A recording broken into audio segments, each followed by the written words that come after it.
Chapter 4 News. Ms. Euler is right pleased. Not only has she gotten her knife and kettle back, but the two shiny silver coins Papa's placing in her palm are fair payment for her purloined pullets. You take half, Will, she tells Pop. I cannot, he says, his voice soft and gracious. What Cal and I did was not for money. Ms. Euler puts the coins into a front pocket in her apron as she turns away quickly. Thank you and bless you, she says, her voice choking a little on those words. Then she turns back to us, a smile again on her face. Well, she says, there was no way I was going to allow you to refuse a sit-down dinner and night's lodging. $1 means a lot to a widow woman, Pop says to me as we walk down Miss Euler's lane. It's the following morning. We've not just had a huge dinner last night, but a breakfast this morning big enough to satisfy the appetite of a grizzly bear. I look back over my shoulder. Ms. Euler is still standing on her porch. I reach my hand into my right pocket and feel the quarter she slid into my palm as I was helping clear the breakfast dishes. You must take this, she said fiercely. So I'd accepted it, knowing it would be bad grace to refuse. I have no doubt she wished us to stay far longer. She must be lonely. Her cooking was surely good, and that barn was warm and comfortable. But we are men of the road, Pop and me. Clutching her apron in her left hand, she is still waving goodbye with her right, her arm held high like a brakeman with a lantern. Maybe she will stay there waving like that long after we've gone, but I do not turn back again. Rather than heading for the place just past the rail yard to hop to Southern, we swing first by Jack's mess of a camp. As I expected, since few men ever choose to go up against Pop when he has laid down the law, Jack is gone. So, too, is the piece of canvas that served as a shelter. But his campsite's not empty. There's not one, but 2 whiskey bottles, plus something else left right in the open for us to see. Rather than use a pit latrine, Jack has left it there. Pop shakes his head, but there's a little smile on his face as he does it. He knows such a gesture of defiance is the mark of a coward, one who hightailed it as soon as he did it, probably catching the very train Pop told him to take yesterday. We go down to tidy things up before we leave. That is what the ethical code teaches a knight of the road to do. Always respect nature, and do not leave garbage where you are jungling. Pop takes out the fold-up trenching shovel he always carries. He'd no more be with that than I would be without a book or 2 in my own pack. Bullfinch's Mythology and Call of the Wild being my current companions, along with my dictionary. We bury Jack's mess, then roll the stones away from the fire pit and shovel enough dirt onto the still warm coals to make sure no stray sparks get into the surrounding dry brush. Few things make folks resent us, beaus, more than when a careless left fire pit sets the surrounding woods and fields ablaze. When we are done, there's no sign anyone was ever there. Time to ride, son, Pop says. There's already a half-dozen men crouched down in the weeds and brush a half-mile past the switching yard. We approach through a gully, bent low so that we do not attract the attention of the railroad bull, whose job it is to police the yard, walking back and forth by the train. He's checking all the boxcars hooked on behind the passenger cars, looking into them, atop them, under them, a heavy club in his right hand. I suspect he must know there's a passel of us knights of the road waiting outside his yard, but he is either lazy enough or cautious enough to not stray far from the open tracks. All aboard, he called, is carried to us on the morning wind. We're ready. I can feel the tension in the men around us. They're all on this side of the tracks because of the hillside rising on the other side. The grade here keeps the rate of the train at just the right speed for a man to lope along next to it, then grab a handrail. My breath is deeper, my heart pounding heavy and strong, about to latch on to the power and speed of a train, about to be part of it. I love this feeling, wild and free. I don't know if there's a better feeling than this. I can see why Pop chose this life before he met my mom and decided to settle down. I can understand why he has come back to it. Unlike a good many of those millions of folks who became homeless when all the banks failed, Pop had already experienced the hobo life and didn't have to struggle to adjust to it. I've seen men wearing rags that once were tuxedos. I've also seen sections of hobo camps that are all made up of boys who ran away from the hard times on their farms or got separated from their parents somehow. A lot of those kids look sad and lost. Unless they have a grown up looking after them, they might get taken advantage of. Have what few goods they've got taken get beaten up. Some don't survive, but more and more keep coming. Pop showed me a story in a newspaper a few months back. It said that of the countless people now on the roads, there's thousands who are teenagers. I'm glad to be with Pop. Glad he chose to take me with him, and glad I am lanky and strong like Pop. Pop says he's never seen anyone learn the ins and outs of being on the road as far as I have. There are men who've been hoboing for years, he says, who haven't picked up as much as I have in the 2 years since Mom's passing. I feel proud about being complimented that way, but I don't tell Pop what I think. Maybe the real reason I've absorbed so much in such short time. It's not just that I'm a natural, fast learner, as my teacher said back at school. It's that losing Mom left such a hole in my heart that I needed to fill it up as soon as I could. Otherwise, my whole life might have run out like water from a leaky pail. But everything about being a knight of the road seemed the perfect way to plug up the aching spot in my chest. That and having Pop always by my side, as constant as the sun coming up every dawn.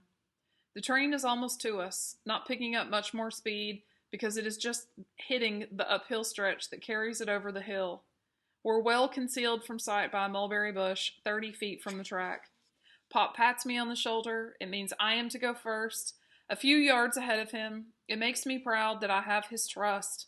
I crouch like the sprinter I was during my last year at Garrison Elementary School when my coach told me he never saw a boy with a faster start. A real Jim Thorpe, Coach McGunty said. I might be running for that school now and not getting set to run after a train, were it not for the fact that it's no more. I love to run, and I know I'm good at it. I would wager that I've won a few races. But Garrison closed down for good around the same time we lost our little farm. Our crop had failed right after Mom died. That meant we couldn't make the payments on the mortgage, and the bank was not willing to carry us. All we could do was watch as the marshals came and took everything. House and barn, tools and furniture, livestock and all, leaving us just the clothes on our backs. Pop's decision for us to ride the rails together was easier to make then, both of us being so unencumbered. Me of school, Pop of what earthly goods he owned, and both of us no longer having Mom, the one loss that truly broke our hearts. We had both cared for her the best we could. You two are my good luck, she would say with that smile of hers. Pop spent everything he could on the doctor and the medicines, but she just kept getting sicker. And here is my bad luck again, she'd say about that, shaking her head and making it sound like a joke. Even when she was sick, Mom kept her sense of humor. She was beautiful, too. Tall, taller than Pop, with wide shoulders that before her illness seemed strong enough to hold the weight of the world. Strong as my father is, he always said that if it came down to a wrestling match, she'd beat him. Sometimes, when she hugged him, she'd pick him right up off the ground. She had long dark hair that came to her waist and the biggest dark eyes I've ever seen. Eyes that could see into my mind and know when I was happy or hurting, and then also know just what to say on either occasion. Those lovely, soulful Armenian eyes, Pop used to say, almost singing it. Their being Armenian was the only thing Mom knew about her family, who died right after coming to America. My bad luck, she'd say about that, which was how she ended up in the New York Foundling Hospital, and then, at the age of 10, on one of those trains that carried thousands of orphans like her west. There in Nebraska, the Wilsons, an older Polish couple with no children, adopted her. And that was my first good luck, she'd say about them. They were so kind. I never met those adopted grandparents. The influenza of 1918 took them both when she was 18. My bad luck again.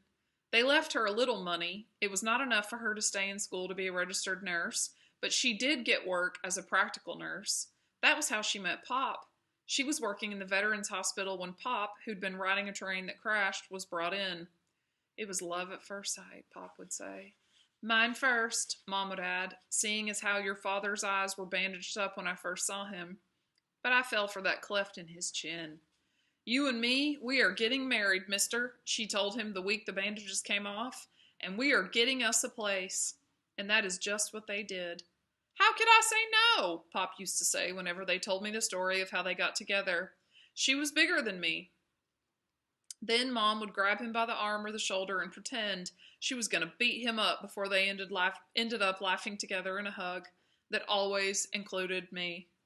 Mom's money added on to what Pop had managed to save while working odd jobs as he was hoboing was enough to make the down payment on our farm. And a year later, I was born. She tried to keep taking care of us, but then, halfway through doing something like making supper, it would happen. She'd stop, press her hand against her side where it was hurting. Then she would have to lean against something.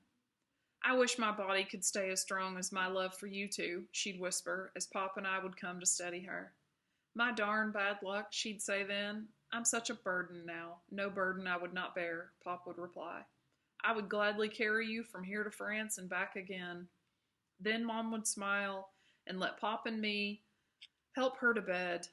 What now, Pop? I asked as we walked away from what had been the only home I'd ever known. Pop was silent for a good half-mile. Then he began to pick up the pace, me right behind. Pretty soon, we were running full out. Even though Pop limped as he ran, he was still faster than most men. It felt good to be running like that. It wasn't like we were running away from anything or running with any destination in mind. We were just running for the sake of running the way Pop and I had done since I was old enough to run. It was something he said was in his blood, something his own father used to do with him, running. I loved it. When we went a good 3 or 4 miles before we slowed down to a walk. Neither of us was winded, but I could see that Pop had begun limping more. Plus, I sensed he was ready to talk now. He stopped, sat on a log by the roadside, and patted it for me to join him. There's one thing that comes to mind for us, Cal, he said, at least for now. Whatever you say, Pop, I replied, lifting my head. I am up to it. I believe you are, Pop said, but now the sound of the engine passing pulls me out of that memory. The engineer sees all of us from his elevated perch and nods. Like many of the men who drive those big machines, he holds no grudge against those of us looking to ride. Keeping his train free of hobos is not his job. One after another, 3 passenger cars clickety-clack by. Now, Pop says. I bolt from behind the bush half a second before all the others around us. Out of the corner of my eye, I quickly count a dozen men rising up like those soldiers who grew from a dragon's teeth, or the old Greek story. I have always been quick at tallying up and taking note of such things. So it does not break my concentration as I focus on the rail I intend to grab. There's no competition for that handhold. Pop and I have got the jump on all the others. The other bows most likely will mass together at one or the other of the next box cars with doors that'll be swung open by the first to arrive. Those who've hopped in first will reach out their hands for the rest, helping one another. That's part of being true knights of the road. My feet pounding on the loose stones along the track, I swing up my left arm, closest to the train, to grab the ladder side rail. A second later, my right hand takes firm hold of the rail parallel to it. Then, and only then, do I lift my feet. Never try to jump up with a single handhold. That was one of the things I learned during our first week on the road. Not having a firm hold is a recipe for being swung under those unforgiving steel wheels that'll lop off a leg as easy as a knife cutting through butter. My feet find the rung, and I reach up one hand after the other, climbing the ladder quick as a squirrel, scrambling up an oak, making space behind me for Pop to follow. Despite that lame leg, he's managed a swift seesawing sort of run, fast as most men with 2 sound limbs. The vibration of the ladder below me tells me he has caught hold and heaved himself up. As soon as I get atop the car, I take a firm grip with my left hand and reach my right hand back. Not that Pop needs my help. Offering aid is just the proper thing to do. He takes my hand, shaking it as much as using it to assist him onto the roof. Then, with the grace of a dancer, he spins down into a sitting position next to me. We stay there for a while atop that car. The wind feels good in my face. Although the strongest smell that comes to my nose is the coal smoke from the engine 5 cars ahead of us, I can also catch another scent in that wind. Magnolia. Scent of the South, Pop says, reading my mind. Almost as sweet as the prairie. I nod, trying not to show any sadness in my face as I do so. Our little farm was far to the west of where we are today. Sometimes I miss that place so much it hurts. Though I would never say that to Pop, out there in Kansas, the sky just goes on forever, and you can hear meadowlarks singing in the spring. There is sage there, and grasses you do not see in the east or the south. Grasses the old buffalo herds grazed on before they were all killed off. There were Indians back then following those buffalo herds. Pop says there are still Indians there. I never saw any around our farm or in the little town or the nearby town. I suppose I have yet to meet one. The government keeps them cooped up on the reservations to the north of where we lived, according to Pop. Maybe, though, I might have seen an Indian or two and not recognized him. Pop says they don't look like the ones in the dime novels anymore. The government makes them dress like white folks and talk English. Indians nowadays, Pop says at times, a kind of catch in his voice for some reason. They're hard to distinguish from sunburned farmers. There were Indians, he told me, with the expeditionary force. Reliable, Pop said once, good men. That leads me to believe that while over there he was friends with an Indian or two, but he's never said more about them, and I've never asked. Unless he starts reminiscing of his own accord, asking Pop anything about the Great War is not a good idea.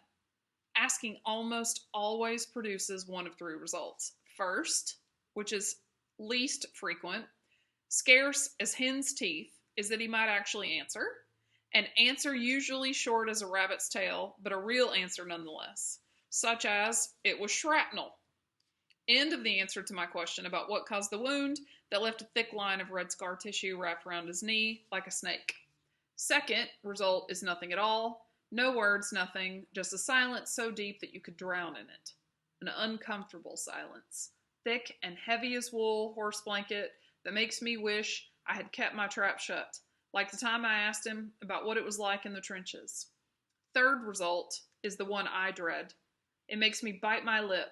That is when a certain look comes over Pop's face.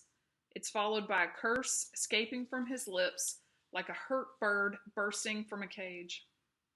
Then a black mood comes over him, and he clenches his fists and turns away. He has never struck me, but seeing him like that makes me feel as if I have been punched in the gut. The last time he got that way was when I asked him why he and other men who served over there didn't get treated better after they came home. That black mood can last a minute, an hour, or even a day, and woe betide any man who should cross Pop's path then and do or say anything that might be taken amiss, like that one huge railroad bull back in Omaha a month ago who came out from behind a little shed, a shed that bore the sign reading, "Jobless men keep going." He raised his club to hit me. Pop, who had been 2 paces behind me, was on him like a hawk on a fat rabbit. It all happened so fast that to this day I cannot describe what Pop actually did. But he left that big bully out cold and bleeding, his broken club on the ground next to him. I think my father might have killed him if I hadn't grabbed his arm and yelled, "Pop, don't."